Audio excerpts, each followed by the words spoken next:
Welcome to special analysis. నేను రమా మండవా. ఈరోజు అనాలిసిస్లో భాగంగా మనం తీసుకోబోతున్న టాపిక్ ఏంటంటే, ఇక్కడ ఆల్రెడీ మనం ఒక టైటిల్ కాయిన్ చేసాం, ప్రతిపక్ష హోదా జనమే ఇవ్వలేదు, ఇక చంద్రబాబు ఏమిస్తారు. ఇక్కడ ఒక ట్విస్ట్ ఏంటంటే, జగన్మోహన్ రెడ్డి ఇక మారడా. అసలు యాక్చువల్గా ఆ టైటిల్ పెట్టాల్సింది మనం, ఇక మారే ప్రసక్తే లేదన్నట్టుగా ఆయన వ్యవహరిస్తున్న తీరు మాత్రం, ఆయన వెంట కొంతమంది గెలిచిన కొద్దిమంది నేతలు ఓటమి పాలైన తర్వాత వేరే పార్టీలో అవకాశం లేక ఆయనతో ఉన్న నేతలు ఈ రోజున జగన్మోహన్ రెడ్డి యాటిట్యూడ్తో నిజంగా మదన పడుతూ ఉన్నారు, నిజంగానే సఫర్ అవుతూ ఉన్నారు. ఎందుకంటే జగన్మోహన్ రెడ్డి ఎక్కడ ఆ స్థాయిలో తనని నింగి నుంచి నేలకు తీసుకొచ్చిన జనం 11 సీట్లు ఇచ్చి తనకు ఆ మ్యాండేట్ ఇచ్చిన, ప్రతిపక్ష హోదా ఇవ్వకుండా తన ఇంటికే పరిమితం చేసిన ఈరోజు జగన్మోహన్ రెడ్డి ఎక్కడ తన యాటిట్యూడ్ని మార్చుకునే ప్రయత్నం అయితే చేయట్లేదు. ప్రత్యేకించి ఇక్కడ చూసినట్లయితే జగన్మోహన్ రెడ్డి గత కొన్ని రోజులుగా ఎస్పెషల్లీ అసెంబ్లీ వేదికగా ఆయన వ్యవహరిస్తున్న తీరు కానీ, అసెంబ్లీ ప్రొసీడింగ్కి సంబంధించి ఆయన వ్యవహరిస్తున్న తీరు కానీ, అప్పుడే ఏదైతే తాను ఓటమి పాలైన రెండో రోజు నుంచే చంద్రబాబు నాయుడు అనుకోని యథావిధిగానే టార్గెట్ చేస్తూ ఆయన మాట్లాడుతున్న మాటలు కానీ నిజంగానే జగన్మోహన్ రెడ్డికి సంబంధించి, ఆయన యాటిట్యూడ్కి సంబంధించి, ఆయన వ్యవహరిస్తున్న విధానానికి సంబంధించి ఆ పక్కనున్న నేతల్లో కూడా డౌట్ పడుతూ ఉన్నారు జగన్మోహన్ రెడ్డి గురించి ఈ రోజున వాళ్ళు. ఇక్కడ మనం చూసినట్లయితే ప్రతిపక్ష హోదా జనమే ఇవ్వలేదు, అది కరెక్టే. ఎందుకంటే యాక్చువల్లీ ఇప్పుడున్న మ్యాండేట్ ప్రకారం ఏదైతే 23 సీట్లు వచ్చిన చంద్రబాబు నాయుడికే ప్రతిపక్ష హోదా లేదంటూ కూడా గతంలో జగన్మోహన్ రెడ్డి విమర్శించిన పరిస్థితులు ఉన్నాయి. 19 ఎన్నికల్లో చంద్రబాబు నాయుడు 23 సీట్లకే పరిమితమై ఉన్నారు. జగన్మోహన్ రెడ్డి తాను సీఎం అయిన తర్వాత తన సీఎం అవ్వకముందు ఎప్పుడైతే 23 మంది ఎమ్మెల్యేలు చంద్రబాబు నాయుడు సీఎంగా ఉన్నప్పుడు, అంటే 2014 తర్వాత ఆ రోజు 23 మంది ఎమ్మెల్యేలను చంద్రబాబు నాయుడు తన పార్టీలోకి తీసుకునే ప్రయత్నం చేశారు. అందుకు కూడా జగనే కారణం. ఆ రోజు ఆయన చంద్రబాబు నాయుడు మీద ఆయన పాలన మీద కంప్లైంట్ ఇచ్చేందుకు రాజ్భవన్కి వెళ్ళి ఉన్నారు. రాజ్భవన్లో అక్కడ విలేకరులు ఆయన ప్రశ్నించడం జరిగింది జగన్మోహన్ రెడ్డిని చంద్రబాబు నాయుడు గవర్నమెంట్ విషయంలో. సో ఈ క్రమంలోనే నేను చిటికేస్తే చంద్రబాబు నాయుడు గవర్నమెంట్ పడుతుంది అంటూ కూడా ఆయన ఒక సవాల్ చేశారు ఆ రోజున. దాన్ని దృష్టిలో పెట్టుకొని జగన్మోహన్ రెడ్డి బ్యాక్ ఎండ్లో ఏదో చేస్తున్నారన్న అనుమానంతో చంద్రబాబు నాయుడు ఆ రోజు ఆపరేషన్ ఆకర్షకు తెరదీశారు. ఈ క్రమంలో 23 మంది ఎమ్మెల్యేలు వెళ్తే వాళ్ళని తీసుకోవడమే ఒక తప్పు అనుకుంటే, అదే స్థాయిలో వాళ్ళలో కొంతమందిని పిక్ చేసి మంత్రి పదవులు కూడా ఇచ్చారు. లైక్ ఒక అఖిలప్రియ కావచ్చు, ఒక సుజయకృష్ణ రంగారావు, ఒక ఆదినారాయణ రెడ్డి లాంటి వాళ్ళకు. సో అది అయితే మాత్రం జనం మాత్రం దాన్ని అంత ఈజీగా యాక్సెప్ట్ చేయలేదు. పార్టీలో కూడా వ్యతిరేకత వచ్చింది. దాని రిఫ్లెక్షన్ ఏంటనేది 2019లో కనిపించింది. కేవలం 23 మందికి మాత్రం 23 మందిని చంద్రబాబు నాయుడు పార్టీ నుంచి తీసుకుంటే 23 మందే చంద్రబాబు నాయుడు నుంచి గెలిచారు ఆయన తరపున అని చెప్పి ఒక అవహేళన అంశాన్ని తెర మీదకి తీసుకొచ్చింది వైఎస్ఆర్సీపీ. ఇదంతా దేవుడి స్క్రిప్టే అంటూ కూడా జగన్మోహన్ రెడ్డి ఎన్నోసార్లు అటు బహిరంగ సభలు కానీ ఇటు అసెంబ్లీ కానీ మాట్లాడుతూ వచ్చేవాళ్ళు. ఆ 23 మందికి కూడా చంద్రబాబు నాయుడికి లేకుండా మరో 4గురిని తన పార్టీలోకి తీసుకున్నారు. వంశీ, మద్దాలగిరి, కర్ణం బాలరాము, ఒక వాసుపల్లి గణేష్ లాంటి వాళ్ళని కూడా. సో అలా ఒక వెండెట్టా పాలిటిక్స్కి అయితే జగన్మోహన్ రెడ్డి దాని మీదకి తీసుకొచ్చారనుకోవాలి. సరే, గత 5 ఏళ్ల పాటు 2019 నుంచి ఆయన 2024 వరకు వ్యవహరించిన విధానం, టాప్ టు బాటమ్ ఇంక్లూడింగ్ ఒక చిన్న స్థాయి కార్యకర్త వరకు టీడీపీలో, చంద్రబాబు నాయుడు వరకు ఎవరిని వదిలిపెట్టకుండా అరెస్టులు, కేసులు, ఒక వెండెట్టా పాలిటిక్స్, ఒక హింసించిన విధానం, ఇక ఆ స్థాయిలో జగన్మోహన్ రెడ్డి మీద జనంలో కూడా ఒక ఏహ్యభావం వచ్చింది.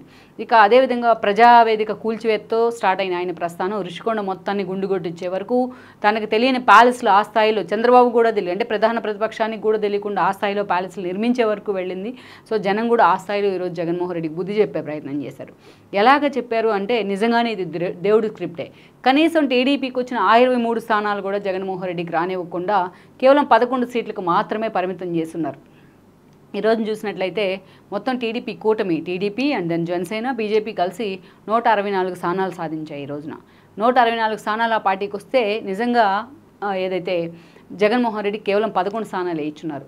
నిజానికైతే 11 స్థానాలు ఇస్తే ప్రతిపక్ష హోదా కూడా దక్కదు ఇప్పుడున్న పరిస్థితుల్లో. కనీసం 18 నుంచి 20 మంది ఎమ్మెల్యేలు ఉంటే మాత్రమే యాజ్ పర్ ప్రొసీడింగ్స్ ఈరోజు ప్రతిపక్ష హోదా దక్కే అవకాశం ఉంటుంది. కానీ ఆ అవకాశం కూడా జగన్మోహన్ రెడ్డికి లేకుండా పోయింది. అయితే ఇక్కడ ఒక చిన్న ట్విస్ట్ ఏంటంటే, ఎప్పుడైతే ఎమ్మెల్యేల ప్రమాణ స్వీకారం ఉందో ఆ రోజు జగన్మోహన్ రెడ్డి కూడా అసెంబ్లీకి రావాల్సిన పరిస్థితి ఉంది. ఎందుకంటే ఎమ్మెల్యేగా ఆయన ప్రతిపక్ష హోదా కాదు, కనీసం ప్రతిపక్ష నేతగా గుర్తించాలన్నా ఎమ్మెల్యేగా ప్రమాణ స్వీకారం చేయాల్సిందే. అయితే ఆ రోజు ఆయన అసెంబ్లీకి వచ్చే ముందే తన ఎమ్మెల్యేలను చంద్రబాబు నాయుడు దగ్గరికి పంపించి ఒక రిక్వెస్ట్ అయితే చేయించారు. తాను ఏదైతే వెనక్ గేట్ నుంచి వస్తాను సపరేట్గా అని చెప్పేసి క్యాన్వాయ్తో సహా లోపలికి వచ్చారు ఆయన. దానికి చంద్రబాబు నాయుడు అనుమతించారు.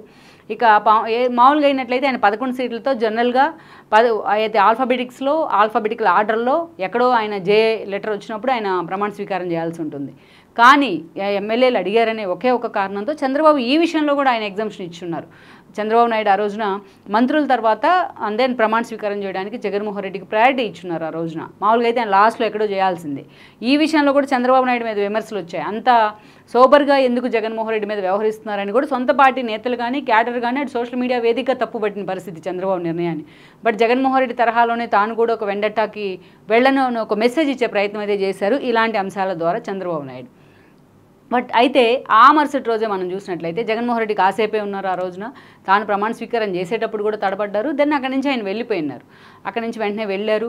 పులివెందుల్లో దాదాపు 5 రోజుల పర్యటన అన్నారు. తీరా అక్కడ పులివెందులకు వెళ్ళిన తర్వాత అక్కడ మొత్తం తన క్యాడరే తన మీద తిరగబడిన పరిస్థితి. అటు కాంట్రాక్టర్లు కూడా కొంతమంది బిల్లులు చెల్లించలేదనే కారణం కానీ, జగన్మోహన్ రెడ్డి ఆ స్థాయిలో నెత్తిన పెట్టుకుంటే మమ్మల్ని నేలకేసి కొట్టారంటూ కానీ, ఈవెన్ అవినాష్కు జగన్మోహన్ రెడ్డి కూడా అక్కడ ఒక బెటర్ ఎక్స్పీరియన్స్ ఎదురైంది. ఒక కంచుకోట అని వాళ్ళు ఉన్న భ్రమల్ని అక్కడ స్థానికంగా ఉన్న క్యాడర్ తొలగించే ప్రయత్నం చేశారు.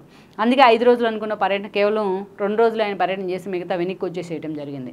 అలా సరే వచ్చిన తర్వాత అయినా ఆయన తన యాటిట్యూడ్ని మార్చుకునే ప్రయత్నం చేస్తారా, పులివెందుల ఎక్స్పీరియన్స్ తర్వాత అయినా అని అందరూ అనుకుంటే, బట్ జగన్మోహన్ రెడ్డి ఎప్పుడు కూడా అలాంటి ప్రయత్నం చేయడు అనేది మనకు అర్థమైంది.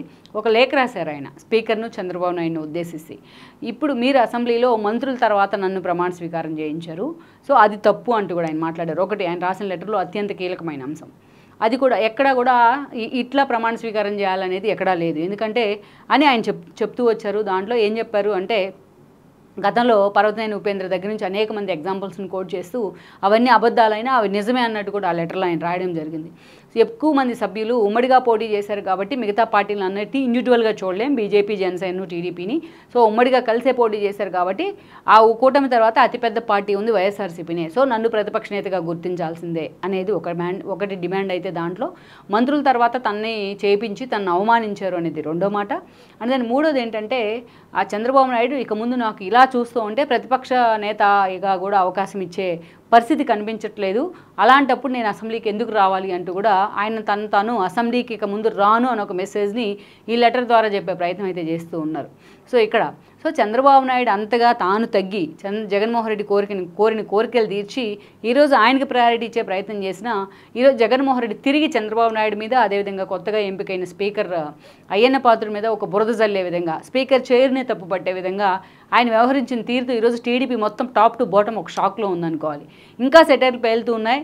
ఇప్పుడు ప్రతిపక్ష నేత హోదా ఇచ్చి ప్రజలే ఇవ్వలేదు, అలాంటి చంద్రబాబు నాయుడు కానీ స్పీకర్ కానీ ప్రతిపక్ష నేత హోదా ఇస్తే రేపు పొద్దున ఇంకో 2 రోజులు ఆగితే చంద్రబాబు నాయుడు కుర్చీ కూడా అడిగే అవకాశం ఉంది జగన్మోహన్ రెడ్డి అని సెటైర్లు పేలుతున్నాయి సోషల్ మీడియాలో.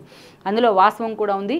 కనీసం ఒక పార్టీ అధికారంలోకి వచ్చింది, కూటమి ప్రభుత్వం అధికారంలోకి వచ్చింది. మామూలుగా అయితే ఒక హనీమూన్ పీరియడ్ ఉంటుంది 6 months అనేది, కనీసం గ్రేస్ పీరియడ్ ఉంటుంది. వాళ్ళు చేసిన తప్పుల్లో, వాళ్ళు తీసుకున్న నిర్ణయాలు, విధానపరమైన నిర్ణయాలు తప్పులు ఉంటే విమర్శించే అవకాశం. బట్ Day 1 నుంచి కూడా జగన్మోహన్ రెడ్డి తీరు మాత్రం అలాగే ఉంది. తాను ఓడిన రోజే మీడియా ముందుకు వచ్చారు, అందరూ ఈవీఎంలనే తప్పు పట్టే విధంగా ఆయన మాట్లాడారు. 151 సీట్లు వస్తేనేమో అది ప్రజల మ్యాండేట్, బట్ చంద్రబాబు నాయుడుకి 164 వస్తేనేమో అది ఈవీఎంల మాయ అన్నట్టుగా మాట్లాడారు. లబ్ధిదారుల ప్రేమంతా ఏమైంది అన్నట్టుగా అనేక అనుమానాలు కలిగించే విధంగా మాట్లాడారు. అండ్ దెన్ తనకి ప్రతిపక్ష నేత హోదా కూడా ఇవ్వకపోవచ్చు అంటూ కూడా ఒక రాంగ్ మెసేజ్ని పోర్ట్రైట్ చేసే ప్రయత్నం చేస్తున్నారు. అసలు 11 సీట్లకే తాను ఎందుకు పరిమితమయ్యాను అని దాన్ని ఎక్కడా కూడా రివోక్ చేసే ప్రయత్నం అయితే చేయలేదు. ప్రజలు ఇచ్చిన మ్యాండేట్ను తాను ఎక్కడా అంగీకరిస్తున్నా అనే మాట ఇప్పటి వరకు జగన్మోహన్ రెడ్డి నోట్లోంచి రాలేదు గత 20 రోజులుగా.